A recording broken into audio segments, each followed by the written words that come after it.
عمرك سألت نفسك إيه الوظيفة اللي هتفضل مطلوبة بعد 5 أو 10 سنين؟ العالم بيتغير بسرعة غير مسبوقة.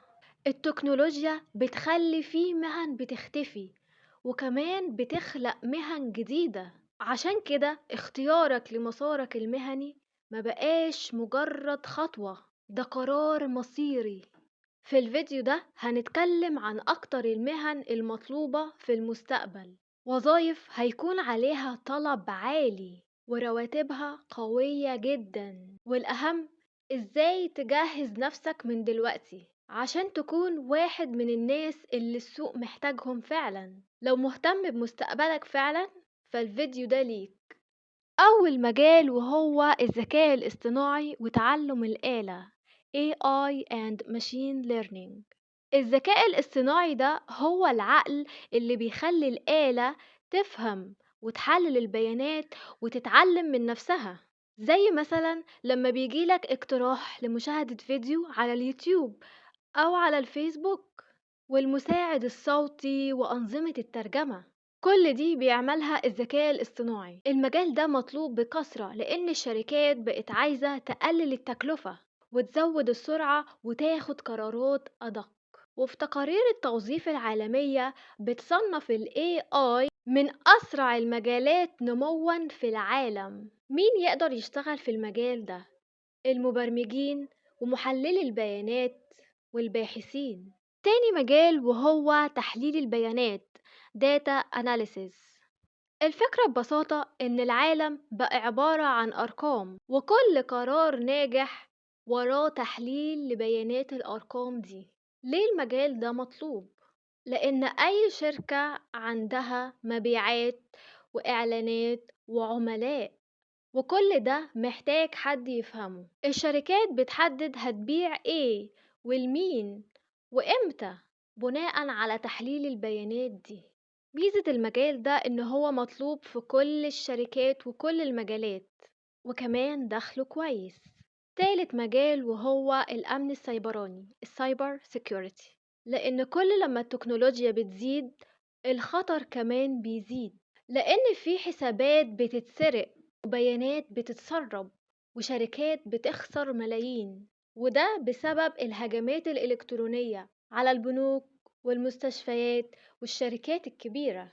الوظيفة هنا بتكون عبارة عن حماية الأنظمة وتأمين البيانات ومنع الاختراقات.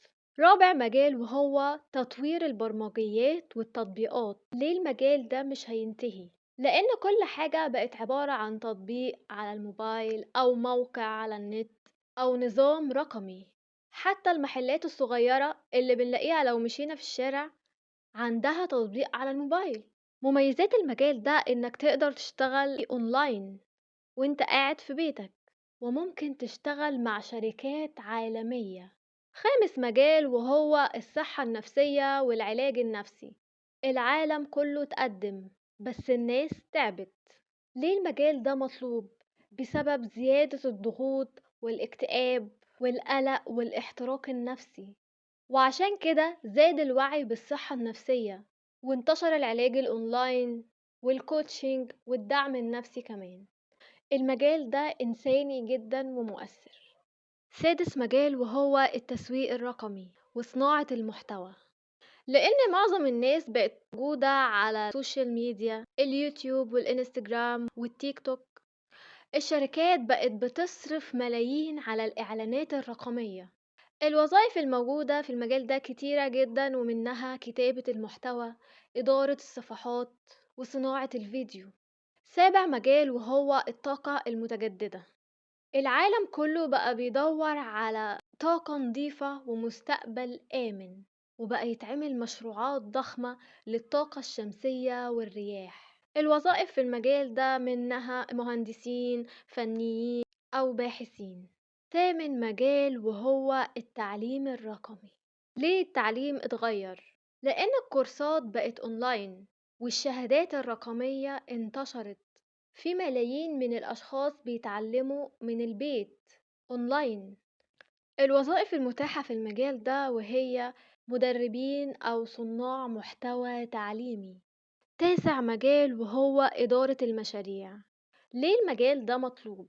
لأن أي مشروع بيحتاج تنظيم ومتابعة وتخطيط. في مشاريع كتير بتفشل بسبب سوء الإدارة.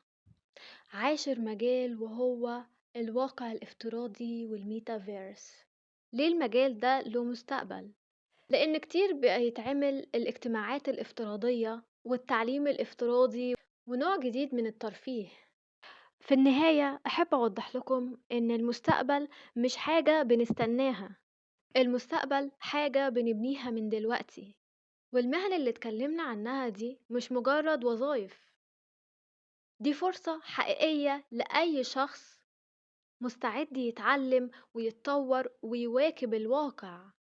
ابدأ بخطوة صغيرة النهاردة واتعلم مهارة جديدة وطور من نفسك عشان لما الفرصة تيجي تكون جاهز لها.